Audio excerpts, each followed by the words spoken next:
This is Mongolian Mindset, and today we're going to be typing Ben Shapiro. I ran across Ben Shapiro actually taking the personality test. So we'll figure out and see what his actual type is using Linda Barrens Interaction styles and temperament combined with cognitive functions. So he's taking the 16 personality test, and we'll look at an actual interview today and see if it matches. Okay, personality database has Ben Shapiro as an ESTJ with 3,400 votes. Okay. So we'll use our metrics with the chart here, and we'll figure out what Ben Shapiro's real type is. But let's go ahead and get into this, okay? If you go down into the link right now and you click on it, you get 15% off this fantabulous We don't care about that. What do you of a message of a song or a movie. Agree. You always know exactly what you want. Yeah, agree. You rarely think back on the choices you have made and wonder what you could have done differently. Mostly agree, but that's because I spend a lot of time thinking about my choices before I make them, as all thinking people should. You tend to focus on present realities rather than future possibilities. Yeah, agree. You often have a hard time understanding other people. Oh, wait. Go back there. Future possibilities. You tend to focus on present realities rather than future possibilities. Ooh, that's what he gets. Yeah, agree. You often have a hard time understanding other people's feelings. Agree. I kind of do understand other people's feelings, I just think they're stupid. So I'll actually disagree with that. Like, I fully understand my wife's feelings, and I fully understand my kids' feelings, and so I'm very empathetic with people that I care about. But if your feelings are unjustified, I can understand them, but that does not mean that I agree with them or think that they should be the basis for decision making. When starting to work on a project, you prefer to make as many decisions upfront as possible. Strongly agree. When you know someone thinks highly of you, you also wonder how long it will be until they become disappointed in you. Disagree. They'll never be disappointed in me. You feel comfortable just walking up to someone you find interesting and striking up a conversation. So used to be disagree, now pretty strongly agree. As you get older, you're like, you know what? F it, man. Like, okay, fine. Let's just talk to somebody interesting. So he used to be introverted, but through human nature, he's becoming a little bit more extroverted. You often drift away into daydreaming about various ideas or scenarios. Agree, as my producers can tell you when they're desperately trying to tell me which ad to read next. You look after yourself first, and others come in second. Disagree, I have a family. Even when you have planned a particularly Disagree, I have a family. Okay. Daily routine, you usually just end up doing what you feel like at any given moment. Disagree. Your mood can change very quickly. Wait, go back there, man. Even when you have planned a particularly daily routine, you usually just end up doing what you feel like at any given moment. Disagree. Your mood can that means he's systematic, okay? Change very quickly. Disagree. You often contemplate the reasons for human existence or the meaning of life. Agree. You often talk about your own feelings or emotions. Disagree. I would go with disagree, but my feelings are pretty much out there on the surface, so I feel like I never have to discuss them so much. Like, I feel like my producers know that, like, if I'm pissed off, I'll just say I'm pissed off or something, so, I don't know, mildly disagree there? You've got detailed education or career development plans stretching several years into the future.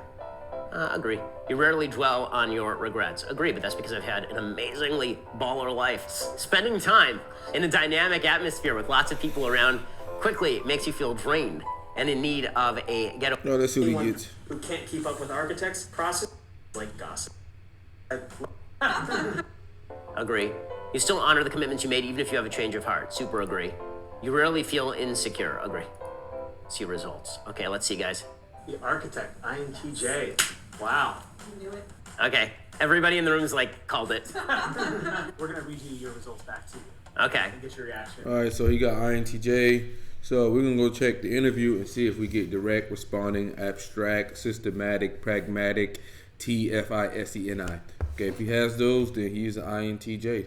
So we'll see. Personality database has him as affiliative. So we'll see if that's true. If he's affiliative, outcome direct, concrete, systematic, TE, FI, and SINE. With outcome, that will be ESTJ. So let's see what we get. Okay, we got this. We're just gonna start this interview here. Joe Rogan. Historically, it's fairly recent. If you go from the civil rights movement to 2020, we're really not talking about that much time. We're talking about 3 generations. 50 plus years. 60 years, yeah. Yeah, I mean, it's 50 plus. Right, in the world of, in the vast span of human history, it's not a very small amount of time. Right. So clearly, there's some impact of both racism and then Jim Crow laws. So that's where I'm saying there's a middle ground. Yeah, and it is important for people on my side of the aisle, conservatives, to acknowledge and recognize the importance of history in people's living situation. The importance of history. That's gonna be more of an SI approach. History is the past. Okay. Now, And it's important for people on the other side of the aisle to, at the same time, not attribute every single thing to history, because but people isn't who are there born always something like that? There's always like extremes on each position, and the truth lies somewhere in the middle. Yeah, but I don't think that it lies as far in the See, Joe Rogan's hitting with T.I. right here. dead center of that as people, I think, want it to. What people want, that's NE. I mean by that is the problems that have plagued communities in the United States, not just the black community in the United States, but problems of racism or problems of sexism. The way those get alleviated is people making better choices over time. Right? That is the problem. That's the way that those issues get alleviated. When Jews arrived in the United States in the early 20th century, to talk of my people. Talking about the past and his people, that's affiliative. When they came, they were impoverished. They didn't speak the language. They were banned from country clubs. There was open discrimination against them. They were banned from Harvard. Right? Harvard Law School had quotas on Jews. The way to fight against that is to make good decisions. And so you fight against the system to make sure that the system Talking about the system here. Okay, we put a point out for systematic. Has rules that. Okay, let me go ahead and show you guys the metrics here. When we get 5 points, we'll go ahead and bullet it down and make sure we get it. So far, we're getting 3 points for SINE, 1 point for affiliative, 1 point for systematic. Okay. All right. Other Shit, wrong interview. Apply equally to everyone. Right, but you clearly see that there's a big difference between people coming over here willingly and doing so in order to better their lives versus someone whose ancestors were dragged over here to be sold as property, and then dealing with the repercussions of that being your family history and red line laws and all the other things that were put in place to sort of keep them in very specific areas, which to this day remain crime-ridden, gang-ridden, deeply impoverished communities. Well, that's true, but the question is how much of that is historic redlining and how much of that is an 18-year-old kid today deciding to pick up a gun and shoot somebody? But how much of that... I think that's pretty terrible logic there. 18-year-old kid today deciding to pick up a gun and shoot somebody is based on him growing up in this fucked up environment where that's what he models, where everything around him is crime and gangs, and you imitate your atmosphere, which what all humans do. Right, but the answer is there's only one way to break that chain. What way is that? That way is to not pick up a gun and shoot somebody. I think that's a simplistic way of... So that's T.I. harping on probably T.E. here. Joe Rogan's hitting with T.I. heavy. Looking at it, if you're on the outside of that community and you're not one of those 18-year-old kids that grows up with the incredible influence of all the people around him, and that's all you see and that's all you know. Well, but the problem is the only way that's going to be the thing that your kid doesn't know is for you not to do it. At some point, personal agency has to come in. It does, because education and teaching them about personal agency and letting them understand that there's a way out of this and that the path that they see being replicated over and over again by these people that wind up dying young, that wind up going to jail, that there are other options. That's outcomes for him. There's a lot of kids that never get that other information, or if they get it, they get little blips of it, but the vast majority of the information, the vast majority of the influence so we got Joe Rogan as an ESTP, but they get is terrible. Well, I totally agree with this, and this is why I think the worst thing that you can say to a kid is you're born behind the 8 ball, and no matter what you do, you're not going to succeed. Yes, right? That's literally the worst thing you can say to a kid. What you should be saying is, look at how your grandfather was born behind the 8 ball, and look how hard he had to work in order to get ahead. And look at all the opportunities. That's true, though. But see, got him. If that's true. Ooh, yeah, I don't even think we have to go through this. He's a TE user because he's getting stomped out by TI right now. Oh God, when someone has a really developed TI, you got to make sure you're on point. If your grandfather wasn't ahead, didn't get ahead, if your grandfather was in and out of jail, if your father was in and out of jail, everyone around you is like that. If there's literally no influence that's positive in your life, the idea of saying to a kid like that, hey, don't pick up a gun and shoot somebody, that's way too simplistic a version of their future in my well, I mean, the problem is I don't see an alternative solution. When you're talking about solutions, I think an alternative solution is there has to be some sort of large scale intervention in these communities to do something about what has already been set in motion in the moment? Shit, I even thought about this one day. My plan would be, let's just say if I was governor or president, I would increase the tax incentives for cops that live in low-income environments. So hopefully what that would do is motivate cops to live in those low-income environments. People are always going to be distrustful of the cops, but I believe with that and increasing the amount of lights with cameras, that type of thing going around, and man, this is going to be totally controversial, but I would actually, this is going to be controversial, but I would have a tougher approach on drugs. I really would. I would make that outcome absolutely terrible. I would be very tough on drugs. But what I would do is, under the age of 25, I think I'd give a different kind of, I would give a different type of strike system under the age of 25, because I feel like being in a low income environment, you really don't grow into your own until a certain age, and it's a little bit further on than some people. It's kind of sad when you see a lot of black people die before 18, because to be honest, anyone who's 18 is kind of running around like a fucking jackass. I come from a low poverty environment myself. I was able to do it, and when I was younger, I thought anybody would be able to do it. The kind of stupid NI approach to things. My older brother, he's ENTP, used to lecture me day and night on that. Momentum that keeps continuing decade after decade. I don't know what could be done. Well, but that's the problem, is that I think that a lot of the solutions that have been proposed have already been tried. Meaning Like that, so for example, LBJ thought that the way to alleviate a lot of these inequalities was the war on poverty. Referencing outside sources, that's TEFI there. I mean, but we kind of know it's TEFI. And he openly talked about this. He gave a speech very famously in which he said, we're trying to guarantee equality of outcome, not just equality of opportunity, equality of outcome. And you can't hold the race where somebody is starting 20 yards behind and then fire the gun and say, okay, it's an equal race, right? So you have to get the person who's 20 yards behind to actually get up to the starting line so that they're equal. And so the idea was, we're going to fight this war on poverty and alleviate poverty largely through transfer payments and through the government taking a forcible step in favor of alleviating people's lives. We've now spent $22 trillion in the war on poverty, and we have about the same number of black Americans living under the poverty line as were living under the poverty line by the late 70s. Yeah, so he's hitting TE data statistics. Also, I don't know, I throw this out there, but maybe incentivize people who actually go to fucking school, man. Like, make it more of a thing. Incentivize that a lot more in the black neighborhoods. I don't know how you would do that. Maybe you'd have to do something with that, but it's got to be some way you force education, because with education, a lot of things change. Without that, I don't think I could be the person who I am today. Well, everything in my life is on auto pay. The real issues that are creating intergenerational poverty, everyone knows this, but remains true. The number one predictor of intergenerational poverty in the United States remains single motherhood. The single motherhood rate in the black community was 20% in 1960. It is upward of 70% today. Come on. That's not unique to the black community, by the way. It's true in the white community as well. The 5% of white kids. All right, look at this TE data. He's just harping it down.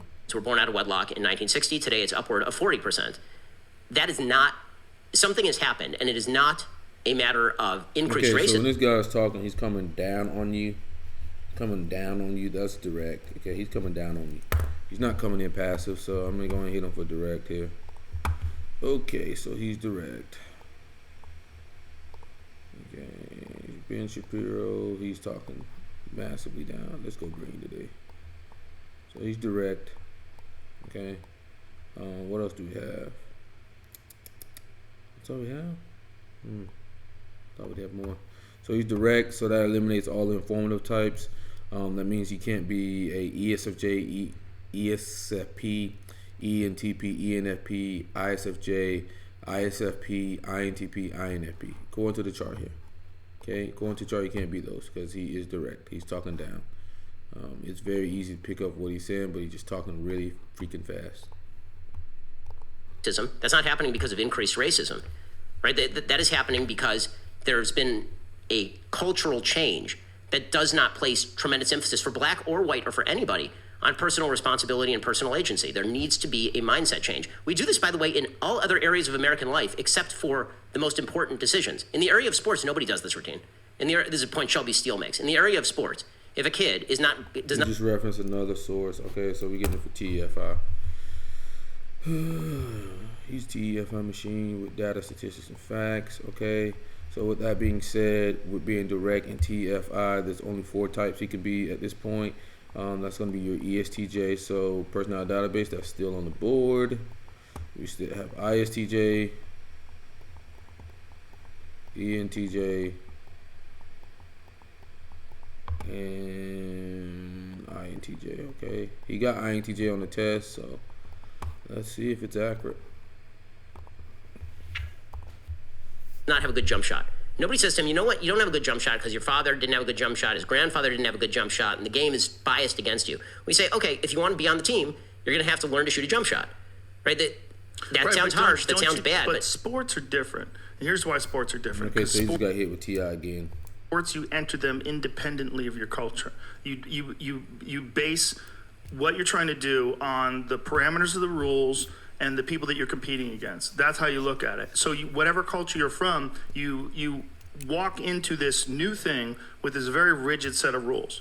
But I don't think white people or Jews or Asians have a monopoly on valuing education or a monopoly on hard work or punctuality or anything. I think that black people have exactly the same capacity as any people of any other race to do all of these things, and those are the preconditions for success. So you either meet them or you don't. I mean, that's true for everybody. But for success. But don't you think that a lot of that is predicated on the environment that you develop in, and the people that you're around, and the lives that you imitate, and the influences that you have around you? Someone has to do something to influence those kids in a different way. Look, I was very fortunate when I was young that I discovered martial arts, and it kept me from being what I could have potentially been a bad kid. It gave me something to focus on. And I didn't grow up in a bad environment, but it wasn't the best. There's a lot of people out there that grow up in horrific environments and they never have that thing. So that's all TIFE here. Never have something. They don't have a father around, or they don't have a mother around, or whatever bad influences they have are overwhelming, and they don't. It's very difficult for someone to just, air quotes, get their shit together. It's very difficult. For sure. That's why to this day there's so many books about losing weight. Don't you think everybody wants to lose weight that's fat? They do. Everybody who's fat wants to be thin. They do.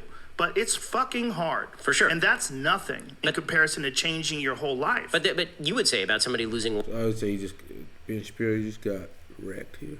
Wait, you know what's not useful here is lamenting how bad your family has had it with regard to losing weight. Like, at a certain point, if you want to lose the weight, you got to figure out a way to lose the weight. That's true, but this is based on the information that I have. I have this vast scope of information that I've been able to absorb.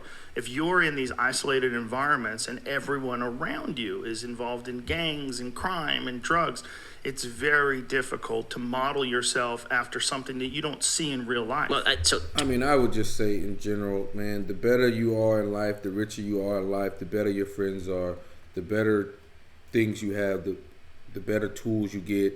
It's just a spoon that just keeps feeding itself, to be completely honest with you.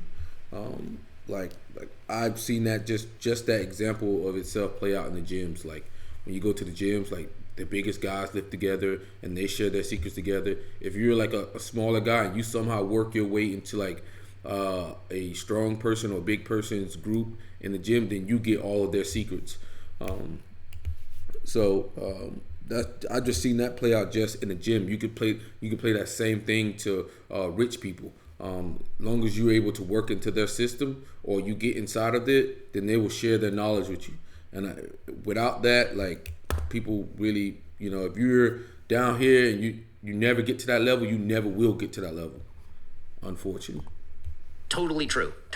And that's why, again, more information needs to get into. And that's just like a simple analogy to the gyms. Like, you could play that same analogy to school. The best people usually work together.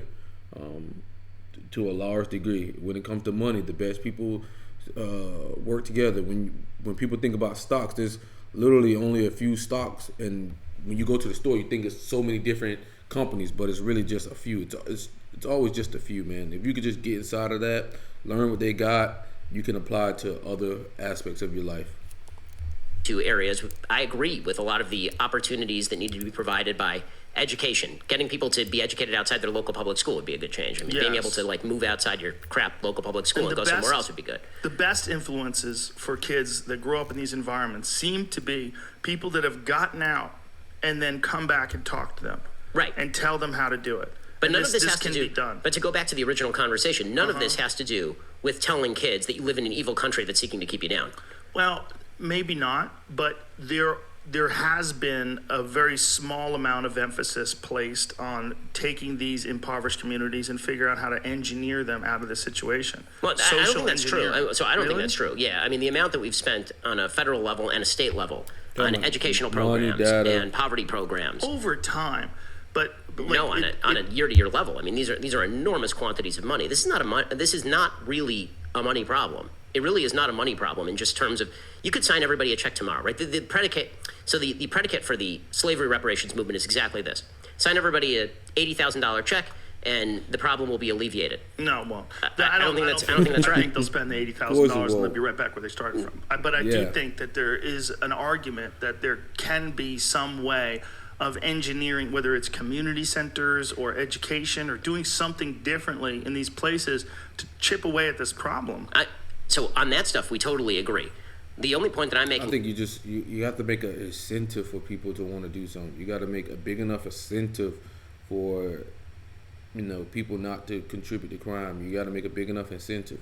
I mean, that's the only way I could see you doing it. If there's a huge enough incentive, people ain't gonna do crime shit. But unfortunately, when people see drug dealers with girls, they see them with money, being able to do whatever they want to do, then that life looks a lot more appealing. You can take that to the same thing with the mafia. Thinking about the 1619 Project is when you teach people that they are the victims of a society. It makes it very difficult for them to succeed. The story of Black America should be a story of unbelievably brave people triumphing that's affiliative. This guy. Systems that sucked. Talking about systems, obviously. He's talking about system, laws, regulations. This guy's system. That is the story of Black America. Most Black Americans do not live under the poverty line in the United States. There's a huge Black middle class. There's a Black upper class too. Yes, there is. Let's simplify this if we can. Sure. If Ben Shapiro is the king of the world, how do you fix Baltimore? How do you fix Detroit? How do you fix the south side of Chicago? Okay, so here's the unpopular view, but it happens to be empirically correct. The first thing you have to do is you have empirically correct. He's referencing the data to that decision as TFI. Load the place with police. You got to load the place with police because you have to stop crime. He's talking about the system here. Let's go and hit him for system. Both these types of systematic, so it doesn't help us really. I'm seeing a lot more progression from this guy, but that's why he talks so damn fast. Once you stop crime, then businesses are happy to invest in those areas. You're not going to get businesses to invest in those areas and provide jobs unless the crime is gone. You need, in fact, one of the reasons that you have such a vast differential in racial crime in the United States is because of white racism. And this is a point that Jane Levy, writer for the LA Times, has made. She wrote a book called Ghetto Side, and she points out that the reason the book, that's TE again, that Black crime was so high in the early 20th century and late 19th century is because basically white communities. He's referencing the past, that's SI. Said to Black communities, you're on your own, right? Enjoy. And so the crime rates ended up spiking because there were no police there. You have to make sure that law-abiding people are protected, that law-abiding businesses are protected, that people want to live there, that people want to invest. Talking about what people want, that's NE. There. You have to have a reestablishment of faith in churches, right? You need social institutions outside of government. Faith in churches, SFI. That are promoting things like family. You need talking about like culture and everything that's affiliative. One of the reasons you need more companies in these areas is they can offer educational opportunities to kids, internships, deals to go to college and then come back and work for us for a couple of years. Right? You need an opportunity, the same way that opportunity is built anywhere else on earth. You need to provide a safe space for business to work and for free speech to flourish and for education to be valued. You need to go in, you need to make clear to every kid, if you graduate high school, then you will have a shot at college, which, by the way, is 100% true today. If you're a black kid and you graduate high school with any level of achievement... I think the tough part about that is, like, when you go to college and let's say you're low income, you pretty much can't fuck up. I don't know how the fuck I navigated that system, but you pretty much can't fuck up. If you skip class and you get into that spiral, then you get kicked out of that, like the financial aid or whatever system they give you, you're screwed, okay? So you pretty much got to have your mindset on something, and then you got to go for it, and no matter what, you just got to keep going for it. But yeah, you mess up one time, you're pretty much screwed. You will have a very solid shot of at least going to a community college, and if you score even decently on the SATs, of going to a very high-level college, right? Affirmative action programs are extraordinarily common across the United States. But the first message is, we are going to ensure that law and order prevail here, a safe space for life, liberty, and property. He's coming off like Enneagram 1 here. He's coming off like Enneagram 1. Ben Shapiro's coming off like Enneagram 1. And ownership of private property. And we are going to make sure that you as a law-abiding citizen have the opportunity to succeed, because the biggest obstacle to young black kids growing up in the inner city, again, is not history. It is in the moment. The drugs, the crime, the fact that there are no fathers in a lot of these areas. Roland Fryer, black professor at Harvard, he's done excellent work showing TEFI represent other people. That actually the number one factor in allowing kids to rise is not even having a father in the home. It's how many fathers there are generally in a community. So you can have a single mom, but if there are a lot of other male father figures around, that helps fill in the gap, right? These are practical things. Giving kids the ability to pick the school they go to so they don't have to go to the local crappy public school. He's giving a lot of choices. That's NE. I'm going to go and hit him for SINE. So he is a STJ. So he's talking about the past, what happened in the history, precedent, but that does make sense because he was previously a lawyer, I want to say. So they rule on present, what happened in the past, they apply it to now. So that's more of a STJ job there. So we're looking at ESTJ or ISTJ. Okay, he talks really fast. I can go ahead and hit him for progression just off that and be done and call him ISTJ, but we'll try to hunt him down. Well, if it's a local crappy public school, it would be a solution here. But this all starts with the notion that it is not racist in the slightest to suggest that law and order have to prevail and that law-abiding people should be protected in their exercise of their rights. I'm gonna skip the race shit. You know, it's like you're the pizza guy. You show up and two girls are having a pillow fight. Yeah, it's exactly. It's your lizard brain versus your prefrontal cortex. Exactly. Yeah, it's your monkey brain. Exactly. It's that monkey that wants to hide from the eagle. That's what it is. It's like, huh, I could just do this real quick. And across the board, you're gonna have a better life. It may not be a hotter life, but you're gonna have a better life if you use the prefrontal cortex a little more often. Yes, unless you're Hugh Hefner. I don't know if he had a good life or not. He seemed. I know some people who worked with him near the end. Yeah. He seemed kind of miserable. I mean, towards the end, I'm sure he's miserable. He's an 80-year-old guy hanging out with 20-year-olds. What the fuck do you have to say to these people? Right? It's like you were talking about with O.J. Simpson. O.J. Simpson had a mostly peaceful day. Well, his life is mostly annoying. The time that he gets to fuck them, when you're 80 years old, you only get to fuck those 24-year-olds for how long can he last? I mean, once every 6 weeks? What do you think? Well, he's on probably all kinds of drugs that keep his dick hard, but I would imagine, he couldn't run on a treadmill for 20 minutes, right? Right. At that age. So how is he going to have sex for 20 minutes? Damn. So even if he's having sex, it's probably exhausting. And the rest of the day, he's just listening to them talk about TikTok and all kinds of other stupid shit. He's like, remember when Frank Sinatra was here and we were banging everything in sight? And he's like, those were the good old days. I was wearing a robe. I had a pipe. We were having fun. I had a TV show. I had my own channel. He had a Playboy channel for a while. Yeah, I think it's the image of it is way more interesting than the actual act of living that life. Yep, and I think that, again, that goes back to, every bad decision people make is tied into this. The image of things looks way better than the actuality of things. It's true in politics. It's true in love. It's true in a lot of things. Yeah. And so you actually have to look at the actuality of things. And you don't want to be an 80-year-old guy living with 5 24-year-old girls. You just don't. You just don't. That guy lived in hell, I guarantee you.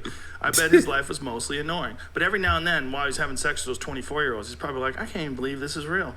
It's true. For that 30 seconds. Yeah, I can't believe this perfect body and I get to, like, with this wrinkly sack of rocks that he has as a body, he gets to have sex with this beautiful, perfect specimen of a female human being. And then she's like, buy me stuff. And he's like, Exactly. oh, God, this is That's all the he worst. has to do. You make me famous. Yeah. Yeah, worked out great. Well, you know. The grotto, by the end, it seemed like it was pretty dingy. Dude, I went there. I really? hosted Okay. a marijuana policy project thing there once. And of course. Sounds like a lot of policy. Sounds like a lot of policy Of course. happening. But one of the things he did was, like, we were wandering around. It's the like an grotto. AEI summit. You know, it's like when I go to Heritage Foundation. That's what it sounds like right there. It was a fun night. Well, what I remember, you know, there was a lot of marijuana being smoked. It was quite a blurry evening. But I remember thinking, like, my God, this grotto is so outdated. Like, it had like a fucking old ass phone there, and like, I'm like, how many people fucked in here? Like, how weird is There's this just place? generations of human residue in here. Yeah, and maybe not like the best times either. You know, it's like a lot of it is. It's what you think it is versus what it is. You know. Yep. Well, you know, let's all work a lot on. of life. It is. Yeah. Let's work on thinking about what things are rather than what we would like them to be, because It's hard. accepting reality is a hard one. That's a Accepting reality is a problem. real tough one. Yeah, that's a problem. It's a problem with advertising too, right? Because advertising shows you. And social media. Yeah. Right. Social media is, well, that's the other Jonathan Haidt book, The Coddling of the American Mind, which is amazing. And it's really illuminates, and I'm waiting for my damn, kids to Joe, read it. shut I think up. Maybe this year is a good time for my 12-year-old just to understand that this Damn, is Joe. a real issue with children that are comparing their lives to these. Here's an example. I wanted to show you something. I haven't actually God put damn, this up anywhere, but this is damn. actually important because this is so goddamn crazy. I want to show you something. This is something. Dude, shut up, bro. Joe, shut up. Please let Alex. How to shoot, and my 13-year-old know how to browse porn. Yes, I think that is good logic. You know, what's it really? That's a real Good issue logic, with boys. STI. Boys that have access instantaneous. I mean, if you give a boy my a God. phone, you're basically saying, "Here, little fella, go watch people fuck." Correct. Because they're gonna. That's the first thing they're gonna do when you're not around. And there are all sorts of studies that demonstrate that this leads to Studies, relationship and Steve. sexual Yes. insufficiency later, and it ain't good. It ain't Yes. good. I mean, this It's is not not an good. argument to ban porn or anything, but like the way that it has integrated into so many really young people's lives. I'm talking like young teens. Right. What percentage of American males do you think are addicted to porn at this point? It's a giant percentage. It's got to be 50%, right? I mean, think it's you're got to probably be right. extraordinarily high Yeah. percentage, and none of that is good for relations between men and women. And then you got this weird dynamic where it used to be that the feminist movement sort of recognized what social conservatives did, that this is pretty objectifying and not necessarily great for women. Now and it's then like it's like now raising it's sex workers, which is weird. it is weird. They went completely the other direction. And I just thought, in what Hugh Hefner fantasy did women decide that all the women at Hugh Hefner's mansion were actually super duper empowered? Like that does not seem like the most super empowering lifestyle. Like you make your choices, man. It's a free country, but my wife's a doctor, Make your choices. That's any. and I feel like that's more empowering than like getting screwed by an 80-year-old for pocket change. Depends on what kind of car he buys her. My wife's a doctor. She can get whatever car she damn well pleases, my friend. What happened? What Bragging on his daughter, huh? happened wife. that became like empowerment? Like where was the shift? I think there was a shift, and it's a shift that's happened throughout American society that went from the notion that men were acting like pigs and they should stop acting like pigs to what if everybody acted like pigs? And so instead of just saying that standards exist and people don't live up to them, but the standards are actually Standards are systematic. not a bad thing, we just decided, you know what, we don't want to be hypocrites. We're getting rid of all standards whatsoever. Everybody shouldn't have standards. And if you believe that anybody should have standards, then you're a hypocrite. And when all the standards go, then everything goes. So All right, so he just went through the progression of that. Okay, that was the progression. Okay, not only does he speak fucking super fast, but that was progression there, and he said other progression shit. my wife's a doctor. She can get whatever car she damn well pleases, my friend. What happened?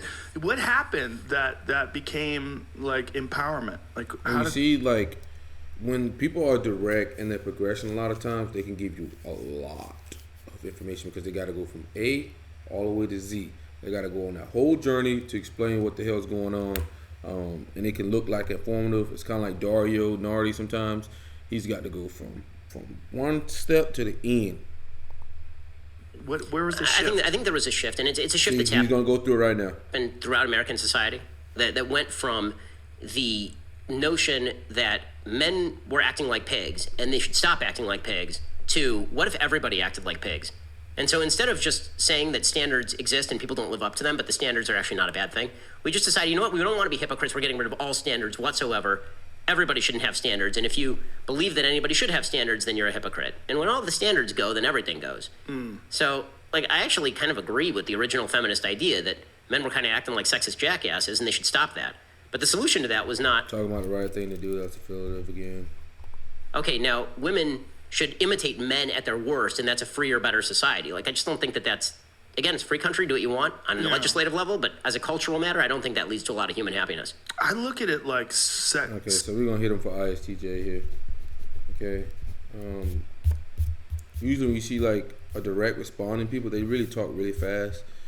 You go back and review, like, whenever Thomas gets on the camera, he talks, like, fucking blazing fast. That's usually a movement indicator or progression. He's also progression, but I think he's Enneagram 1.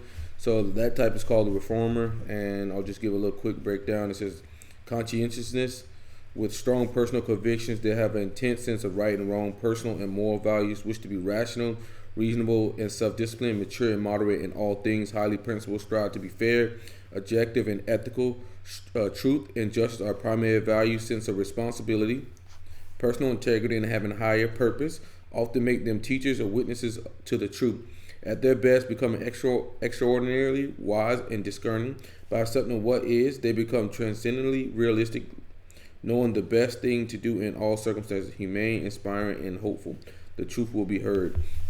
Okay, and the key motivators is want to be right, to have integrity and balance, to strive high and improve others, to be consistent with their ideals, to justify themselves, to be beyond criticism so as not to be condemned by anyone.